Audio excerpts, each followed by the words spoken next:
Hello Ottawa, Irene Bilinski here with RE/MAX, and today I'd like to introduce Nadeem, who's a personal injury lawyer, and he's going to tell us what our rights are if we slip and fall on a municipal property or if we slip and fall on a private property.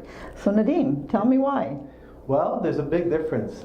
In Ontario, there's a little piece of legislation called the Municipal Act. Oh. And the Municipal Act provides that you have 10 days to notify the city if you fall or trip on a municipal property.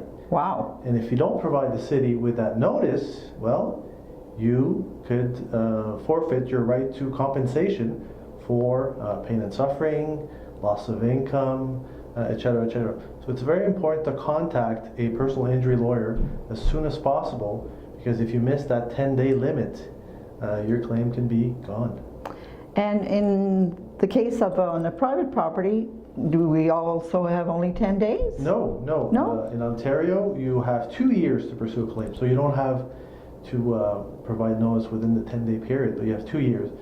Nevertheless, I would recommend that you contact the lawyer as soon as possible, because one of the very important aspects of a litigation is to gather the evidence. You have to prove that somebody's responsible for your injuries.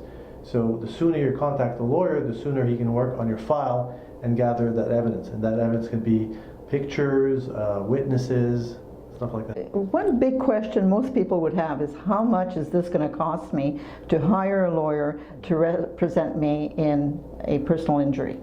That's a very popular question we get all the time. In fact, there is no upfront cost to hire a lawyer. Even the initial consultation is free, and it could be an hour, 2 hours. We even go to our client's home to gather the information. So there's no upfront cost. The way we get our compensation is we have something called a contingency fee agreement. So we don't get paid until the file is resolved. So even if it takes a year, 2 years, yeah.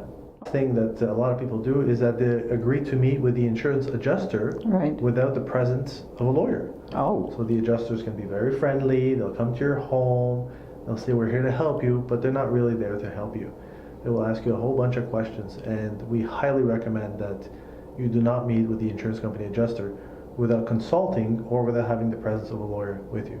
Wow. I remember many years ago I was involved in a motorcycle accident, and I was bruised from head to toe, and I broke my finger, and the insurance adjuster arrived at my house the next day, and as you said, he was super friendly and everything, and he said, well, if you'll just sign here, you know, we'll give you the funds you need for the motorcycle, to replace it, and for, you know, any time off type of thing. So not knowing any better, I signed the piece of paper, and they sent me a check, and that was the end of that.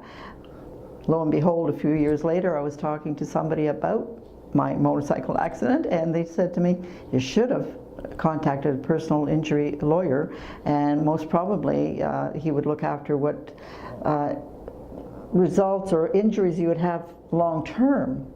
So that was the reason why I should have contacted a personal injury lawyer like yourself. Thank you, Irene. You're welcome.